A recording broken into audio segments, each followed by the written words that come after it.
ग्राम्य परिवेश कृषक परिवार एहापर देखि नियंतु परवर्ती दृश्यटीकु। बापा बापा बापा बापा। अरे माँ कौन होला काई पार्टी करूचु? बापा बापा तुमे जानिछ मु +2 रे टॉप करिछि। हां सत कहूचु माँ? हां बापा मु सत कहूछि। तू आज मो मुंड को घर पर उठे देचुले माँ तो पे आज मु भारी खुशी ले माँ भारी खुशी। बापा अल माँ कह। बापा मु चाहे कि मु डाक्टरी पढ़िबी किंतु आम घर पैसा अभाव मु कौन करी किसी बुझी पारुनी। बापा देख ले माँ शिक्षा तो कपड़ा में मिले आउ मु तो बड़ी झील पाई निजक भाग्यमान मन करुची। तू पढ़ माँ जेते पढ़ू मु पढ़ेबी। बापा तुम्हें सत कहूच मु पाठ पढ़िबी?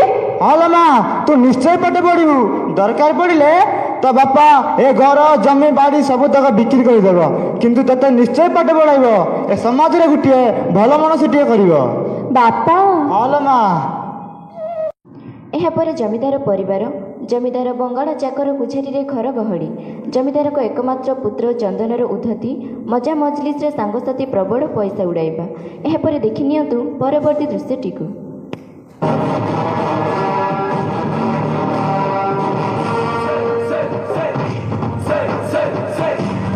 अरे अरे अरे अरे चंदन कौन है? उठ उठ। अरे ओ चंदन तू कौन मद पिया पी करुचु ना कौन? हाँ बापा सांगर बाहाघरटे थिला तो सेई बाहाघर टिके सांगसाथी मदड़ा पी देछि आ। होला अरे ओ चंदन मु कौन कहूली कि तो पाई गोटे मंत्री गाँव गोटे भल प्रस्ताव देखी अच्छी तू भाबु तो किंतु तोते मद छाड़िया पड़ो।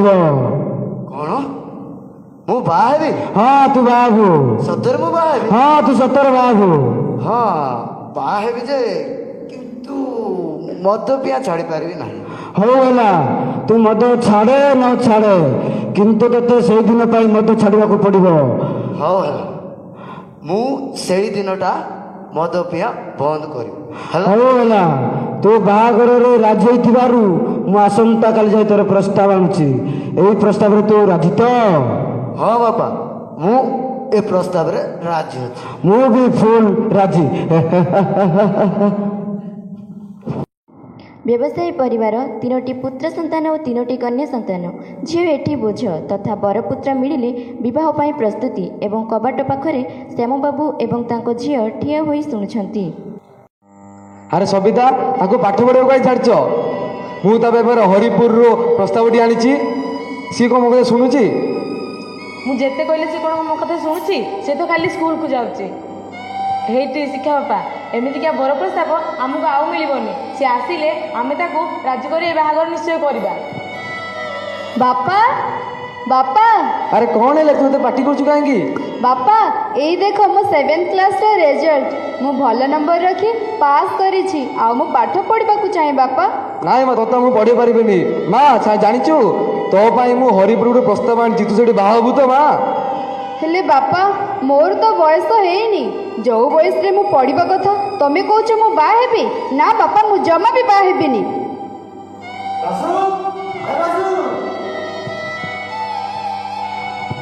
अरे तू ए कौन करुचु? शिक्षा पर वर्तमान नाबालिका अच्छी तू एटा भूल निष्पत्ति नौचर पासु। अरे आस दीदी तमे दीदी मु सुनी तमे कॉलेज रे टॉप हिच सुनी के भारी खुशी लागिला। मु कौन शुणिली तू बाहा होचु? ए कौन तोर एबे बाहाबर बयस होई नहीं?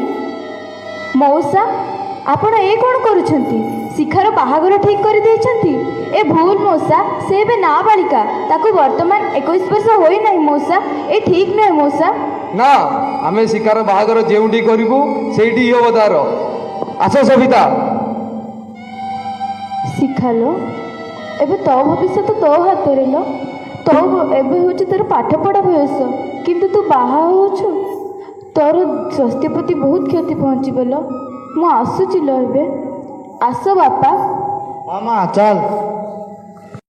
हे भगवान मो भाग्य रे कोन एया लेखा थिला मु कोन आ पढ़ी पारिबिनी से आशा दीदी को परी कोन मु आगो को पढ़ी पारिबिनी समाज रे कोन झियो जन्म नेबा पाप ना मो बापा माँ को पाई मु गोटे बोझ। କୃଷକର ଝିଅ ଆଶା ବିଦେଶରେ ଡାକ୍ତରୀ ପାଠ ପଢ଼ିବା ନିମନ୍ତେ ଯାଉଛି। ଏହାପରେ ଦେଖିନିଅନ୍ତୁ ପରବର୍ତ୍ତୀ ଦୃଶ୍ୟଟିକୁ।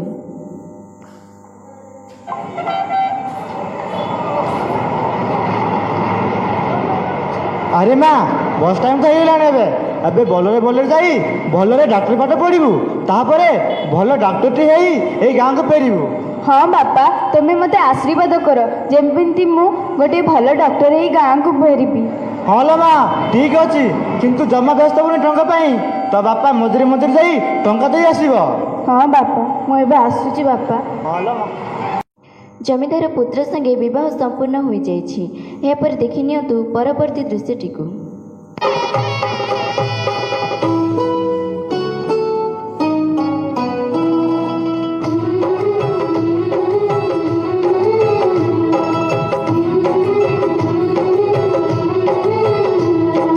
ବାପ ଘରେ ଝିଅ ଦି ଦିନ କୁଣିଆ, ବାପ ଘରେ ଝିଅ ଦି ଦିନ କୁଣିଆ, ରହେ ନାହିଁ ସବୁଦିନ ସେ, ରହେ ନାହିଁ ସବୁଦିନ। ଜନ୍ମ ଦେଇବି ନୁହେଁ ସେ ନିଜର,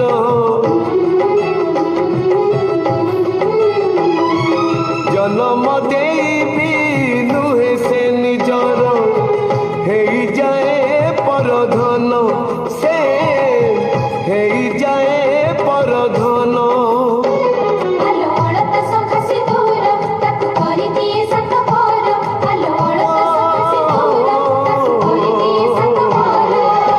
ବିଧାତାର ପୁଣି କି ବିଚାର, ଝିଅ ଚାଲି ଯାଇଲୋ ଶାଶୁଘର, ଓ ଝିଅ ଚାଲି ଯାଏ ଲୋ ଶାଶୁଘର, ଝିଅ ଚାଲି ଯାଇଲୋ ଶାଶୁଘର। ଓ ଝିଅ ଚାଲି ଯାଏ ଲୋ ଶାଶୁଘର। ଏହାପରେ ତା ସ୍ୱାମୀ ଯିଏକି ଭଣ୍ଡ ବାବାର ପ୍ରଲୋଚନାରେ ଯେପରି ତା ବଂଶରେ ପୁତ୍ରଜାତ ହେବା ନିମନ୍ତେ ଭଣ୍ଡ ବାବାଙ୍କ ପାଖକୁ ଯାଉଛି। ଏହାପରେ ଦେଖିନିଅନ୍ତୁ ପରବର୍ତ୍ତୀ ଦୃଶ୍ୟଟିକୁ।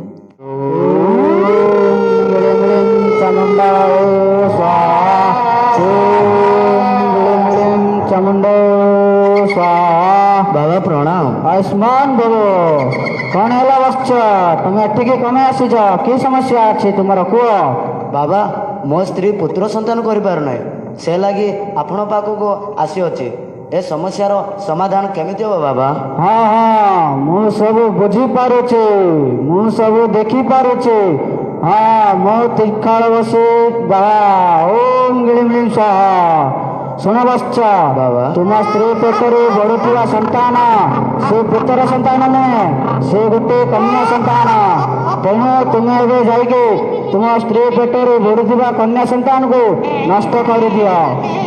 ସତରେ ବାବା, ସେ ଗୋଟେ ପୁତ୍ର ସନ୍ତାନ ନୁହେଁ, ସେ ଗୋଟେ କନ୍ୟା ସନ୍ତାନ? ତାହେଲେ ମୁଁ ଅତି ଶୀଘ୍ର ଯାଇ ଏବେ ସେ ସନ୍ତାନଟିକୁ ନଷ୍ଟ କରିଦେବି। ଏଇ ନିଅ ବାବା। ଯାଅ ବତ୍ସ ଯାଅ, ପୁଣି ଆର ଥରକୁ ତୁମର ପୁତ୍ର ସନ୍ତାନ ଲାଭ ହେବ। ଯାଅ ବତ୍ସ ଯାଅ। ଓମ୍ ଗ୍ଲିଂ ଗ୍ଲିଂ ଚଣ୍ଡାୟ ସ୍ୱାହା। ଏହାପରେ ତାଙ୍କ ସ୍ୱାମୀ ଭଣ୍ଡ ବାବାଙ୍କ କଥା ଶୁଣି ନିଜ ସ୍ତ୍ରୀ ଉପରେ ଅତ୍ୟାଚାର କରୁଛି ଏବଂ କିଛି ସମୟ ପରେ ଝିଅର ପିତାମାତା ଦେଖିବା ନିମନ୍ତେ ଆସୁଛନ୍ତି। ଝିଅର ଏପରି ଅବସ୍ଥା ଦେଖି ତାଙ୍କ ବାପା ମା ହସ୍ପିଟାଲକୁ ନେଉଛନ୍ତି। ଏହାପରେ ଦେଖିନିଅନ୍ତୁ ପରବର୍ତ୍ତୀ ଦୃଶ୍ୟଟିକୁ।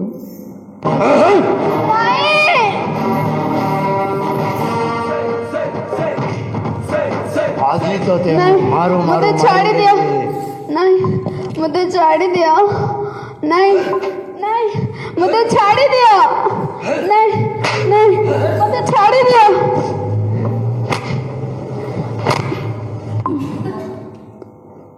ତତେ ମୁଁ ବାହା ହେଇ ମୋ ଜୀବନକୁ ମୁଁ ନଷ୍ଟ କରିଦେଇଛି। ଦୁଇ ତୋର ଗର୍ଭାବସ୍ଥାରେ ମଧ୍ୟ ଏହି ବଂଶକୁ ତୁ ଗୋଟେ ବି ପୁତ୍ର ଦେଇପାରିଲୁ ନାହିଁ। କାଲି ସେଇ ବାବା ପାଖକୁ ଯାଇଥିଲି, ସେ ବାବା କହିଲେ ତୋ ପେଟରେ ପଡ଼ୁଥିବା ସନ୍ତାନଟିଏ ସେ ଗୋଟେ ପୁତ୍ର ନୁହଁ, ସେଇ ଗୋଟିଏ କନ୍ୟା। ତେଣୁ ତତେ ସେଇ କନ୍ୟାଟିକୁ ନଷ୍ଟ କରିବାକୁ ପଡ଼ିବ। ନା, ମୁଁ କାହିଁକି ନଷ୍ଟ କରିବି? ହଁ ନା ତତେ ନଷ୍ଟ କରିବା ବାଧ୍ୟ। ନା ମୁଁ ମୋ ଛୁଆକୁ ନଷ୍ଟ କରିପାରିବିନି। ତମେ ସେ ଭଣ୍ଡ ବାବାଙ୍କ ଠାରୁ ମିଛ କାହାଣୀ ଶୁଣି ଆସି ମତେ ମାରୁଛ। କେଡ଼େ ହତଭାଗିନୀ ମୁଁ। ଏମିତି ସମାଜରେ ବଞ୍ଚି ପାପ ଏ ସମାଜ କ'ଣ କେବେ ପରିବର୍ତ୍ତନ ହେବନି? ଗୋଟିଏ ପୁତ୍ର ସନ୍ତାନ ପାଇଁ କ'ଣ ବାରମ୍ବାର ଗୋଟିଏ କନ୍ୟା ଭ୍ରୂଣକୁ ହତ୍ୟା କରାଯାଉଥିବ? ଭଣ୍ଡ ବାବାଙ୍କ ଭଳି ଅନ୍ଧବିଶ୍ୱାସର ଶିକାର ହୋଇ ଚାଲିଥିବ। ମୋ ଭଳି ବାଲ୍ୟ ବିବାହ କରୁଥିବା ଝିଅମାନେ ବି କ'ଣ ଏମିତି ଘରର ଯନ୍ତ୍ରଣାରେ ଯୋଡ଼ି ମାରୁଥିବେ? ନା ମୁଁ ମୋ ଛୁଆକୁ ନଷ୍ଟ କରିପାରିବିନି। ତତେ ସେଇ କନ୍ୟାଟିକୁ ନଷ୍ଟ କରିବାକୁ ପଡ଼ିବ। ନହେଲେ ଆଜି ମୁଁ ତତେ ମାରିଦେବି। ନା ମୁଁ ମୋ ଛୁଆକୁ ନଷ୍ଟ କରିପାରିବିନି। ମତେ ଛାଡ଼ି ଦିଅ, ମତେ ଛାଡ଼ି ଦିଅ, ମତେ ଛାଡ଼ି ଦିଅ। ମା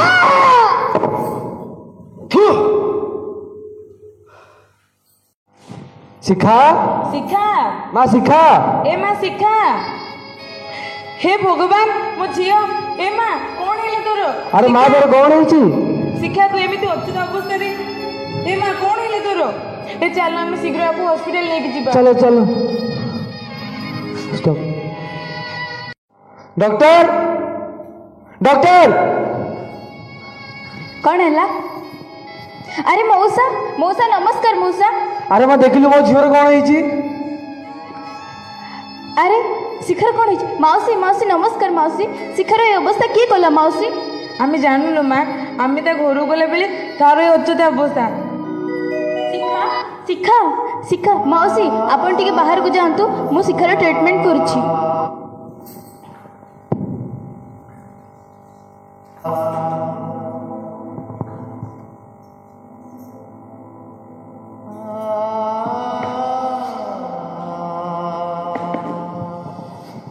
ଶିଖା ଶିଖା ଉଠ ଶିଖା ଶିଖା ଶିଖା ଶିଖା ଉଠ ଶିଖା ଶିଖା।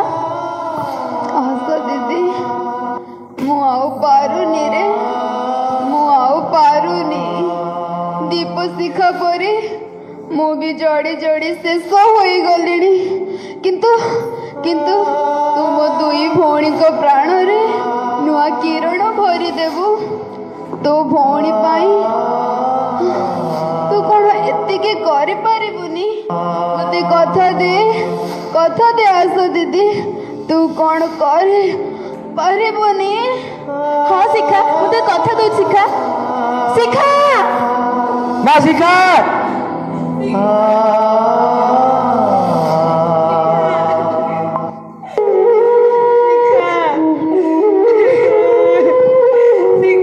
ସବୁ ଝିଅ ଏମିତି ଶିଖା ପରି ଜଳି ଜଳି ଲିଭିଯିବେ? କ'ଣ ଏ ଅନ୍ଧବିଶ୍ୱାସ ଆମ ସମାଜରୁ ହଟିବନି? ମୋତେ ଏହାର ଜଲ୍ଦି ଉପାୟ ସୁଝିବାକୁ ପଡ଼ିବ। ଆଉ ଜଲ୍ଦି ପୋଲିସକୁ କଲ୍ କରି ଏମାନଙ୍କୁ ଉଚିତ ଶିକ୍ଷା ଦେବାକୁ ପଡ଼ିବ।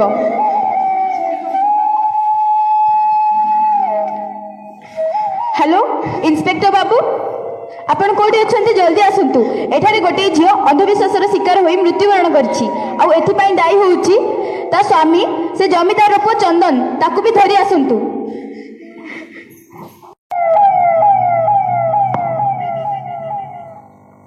ଏକ୍ସକ୍ୟୁଜ ମି ମ୍ୟାଡ଼ାମ୍, ଆପଣ ମୋତେ କଲ୍ କରିଥିଲେ କି? ୟେସ୍ ଇନ୍ସପେକ୍ଟର, ଏଠାରେ ଗୋଟିଏ ଝିଅ ଅନ୍ଧବିଶ୍ୱାସ ଯୋଗୁଁ ମୃତ୍ୟୁବରଣ କରିଛି। ଆଉ ଏଥିପାଇଁ ସେ ଜମିଦାର ଆଉ ତା ପୁଅ ଦାୟୀ। ଆଉ ତା ଛଡ଼ା ଏ ମଉସା ମାଉସୀ ମଧ୍ୟ ଦାୟୀ। ଜଲ୍ଦି ଏମାନଙ୍କୁ ଆରେଷ୍ଟ କରି ନେଇଯାଆନ୍ତୁ। ଆପଣ ଠିକ୍ କହୁଛନ୍ତି ମ୍ୟାଡ଼ାମ୍, ମୁଁ ଅଲରେଡ଼ି ଜମିଦାରଙ୍କ ପୁଅ ଆରେଷ୍ଟ କରି ନେଇଛି। ଆଉ ରହିଲେ ଏଇ ଦୁଇ ଜଣ। You are under arrest. Chalo tana.